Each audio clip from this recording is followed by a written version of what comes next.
Hello friends, I am Yogesh and you are watching your book. Friends, जसं की तुम्ही पाहत आहात, आजच्या लेक्चरमध्ये मॅथ्समधला एक आपण इम्पॉर्टंट टॉपिक शिकणार आहोत. त्या टॉपिकचं नाव आहे मीडियन. हा मीडियन जो आहे तो 9th आणि 10th मधले जो स्टॅटिस्टिक्स नावाचा जो लेसन आहे त्या लेसनमधला खूप इम्पॉर्टंट असा टॉपिक आहे. तर तो परीक्षेला आपल्याला मार्क्स मिळवून देत असतो 3 or 4. चला तर शिकूयात मीडियन. म्युझिक.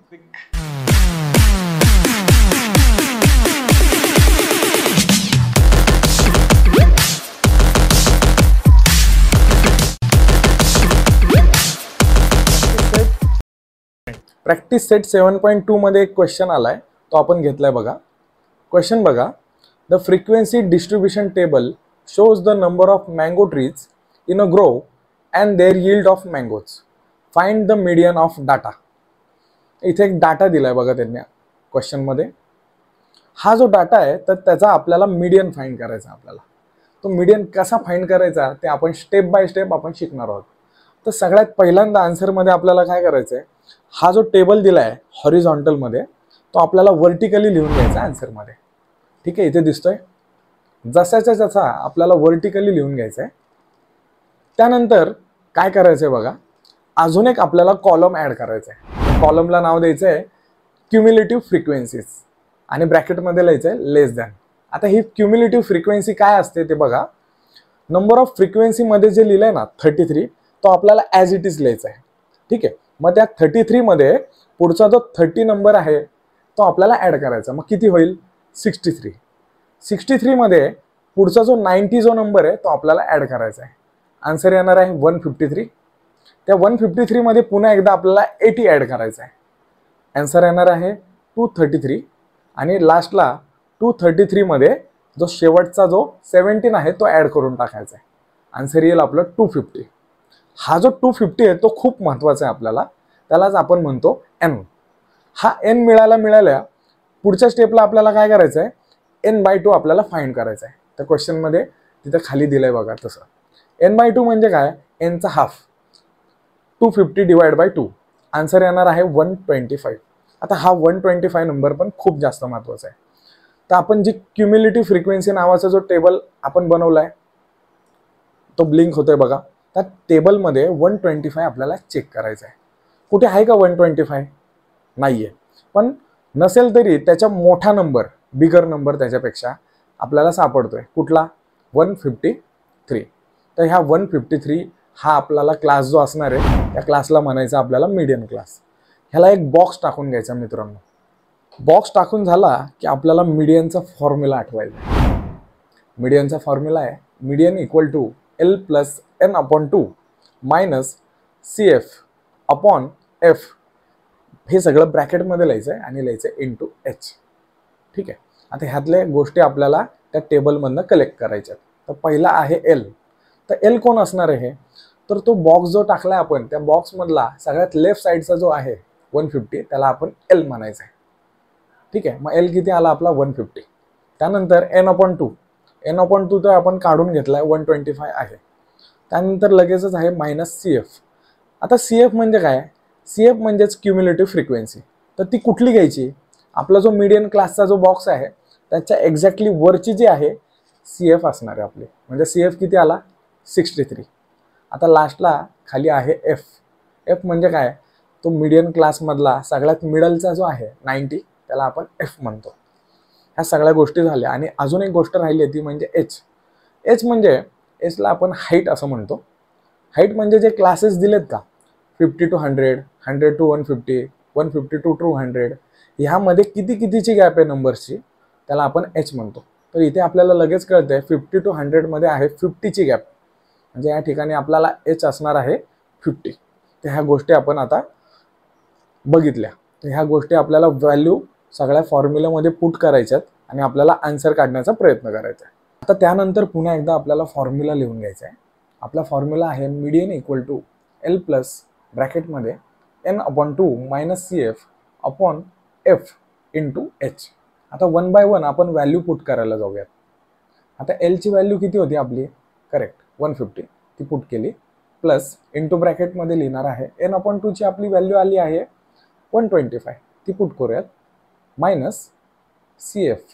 आता सी एफची व्हॅल्यू किती आली होती, करेक्ट 63, आपण त्याला पुट करायचे. त्यात खालती एफची व्हॅल्यू किती होती आपली 90 आहे, ती आपल्याला 90ची व्हॅल्यू त्यात पुट करायची. त्यानंतर लास्टला आहे इंटू एच. हाईट आत्ताच काढली आपण, हाईट होती 50, ती त्यात पुट केली. आता 1 बाय 1 कॅल्क्युलेशन करूयात. सुरुवातीला 150 आहे तो ॲज इट इज लिहायचा, प्लस ब्रॅकेट सॉल्व्ह करून घेऊयात आधी. 125 मायनस 63 हे आन्सर येणार आहे आपलं 62 डिवाइड बाय 90 इंटू 50. पुन्हा एकदा 150 ॲज इट इज खाली लिहून घ्यायचा आणि ते वरचा जो पार्ट आहे त्या कॅल्क्युलेशनचा आन्सर काढून घ्यायचा आहे, मल्टिप्लाय आणि डिवाइड करून. त्याचा आन्सर येणार आहे 62 इंटू 5 डिवाइड बाय 9. इथे 0 कट झालेला आहे. पुन्हा एकदा 150 ॲज इट इज लिहिला आणि त्या कॅल्क्युलेशनचा आन्सर काढून घ्यायचा आणि लिहायचं आहे. आन्सर आलं आहे 34.44 आणि ह्या दोघांची लास्टला सम करायची. आन्सर येणार आहे 184.54. हे आपलं आन्सर आहे मीडियनचं. मित्रांनो, तुम्ही राऊंड फिगर पण याचा आन्सर लिहू शकता आणि ह्या आन्सरला बॉक्स टाकायचा आहे, हे विसरायचं नाही आहे. हे आन्सर वर्डमध्ये लिहायचं आहे. वर्डमध्ये कसं असणार आहे, the median of the data is 184. पुढचे पॉईंट तुम्ही कन्सिडर नाही केले तरी चालेल, राऊंड फिगरमध्ये तुम्ही याचा आन्सर 184 पण लिहू शकता. मित्रांनो, इथे या ठिकाणी एक हिंट देतो मी तुम्हाला. आपला आन्सर आला आहे 184, करेक्ट आहे. तर ते 184 करेक्ट आहे का चुकलं आहे आपला आन्सर, ते चेक करण्यासाठी आपला जो मीडियनचा जो बॉक्स होता, मीडियन क्लास, तर त्यात क्लासेस बघा कसे दिले होते, 150 to 200. ह्या दोघांच्या मधलाच कुठला तरी नंबर इथं आला पाहिजे, म्हणजे आपल्याला कळतं की आपला आन्सर बरोबर आहे. बघा ना, 150 आणि 200 याच्या बरोबर अराउंड मधलाच काहीतरी नंबर आपला आन्सर आला आहे. लक्षात घ्या, ह्याच्या जर बाहेरचं काहीतरी आन्सर आलं तर आपला आन्सर चुकणार आहे. आपल्याला पुन्हा एकदा त्या स्टेप कराव्या लागतात. तर हे सगळं झाल्यानंतर आपल्याला आन्सरला युनिट द्यायचं खूप महत्त्वाचं आहे, कारण की युनिट जर नाही दिलं तर परीक्षेला आपला हाफ मार्क जाऊ शकतो. युनिट कुठलं द्यायचं, तर त्या क्लासेसमधला सगळ्यात वरचा जो होता कॉलम, तर त्यात काय लिहिलं होतं, मँगोज, बरोबर. मग त्या मँगोजच तिथे पुढे आपल्याला युनिट म्हणून द्यायचं आहे. आपला आन्सर काय असणार आहे, the median of the data is 184 mangoes. इथे प्रॅक्टिससाठी अजून एक क्वेश्चन घेतला बघा. हा जो क्वेश्चन आहे, पुन्हा एकदा डाटा जो दिला आहे तो हॉरिझॉन्टल फॉर्ममध्ये दिला आहे, तो आपल्याला व्हर्टिकली लिहून घ्यायचा आहे. त्यानंतर एक क्युम्युलेटिव्ह फ्रिक्वेन्सी नावाचा एक कॉलम ॲड करायचा आहे. तर त्यात क्युम्युलेटिव्ह फ्रिक्वेन्सीच्या व्हॅल्यूज पुट करायच्यात. पहिली व्हॅल्यू ही जी शेजारची जी व्हॅल्यू होती ॲज इट इज लिहून घ्यायची, म्हणजे 12 ॲज इट इज घेतला. 12 मध्ये 35 आपल्याला ॲड करायचा आहे. अशा 1 बाय 1 आपल्याला सगळ्या गोष्टी ॲड करत जायच्यात. आणि जे फायनल आन्सर येणार आहे म्हणजे 105, हे आपला असणार आहे n. हा n कॅल्क्युलेट झाल्यानंतर लगेचच आपल्याला n/2 कॅल्क्युलेट करून घ्यायचा आहे. n/2 म्हणजेच nच्या हाफ, म्हणजे 105चे हाफ असणार आहे 52.5. हा 52.5 आपल्याला क्युम्युलेटिव्ह फ्रिक्वेन्सीच्या कॉलममध्ये चेक करायचा आहे. तर तो नाही आहे नंबर त्यात, पण त्याच्यापेक्षा ग्रेटर नंबर चेक करायचा कोणी आहे का, हो आहे इकडे, तो आहे 67. ह्या 67ला आपल्याला बॉक्स टाकून घ्यायचा आहे.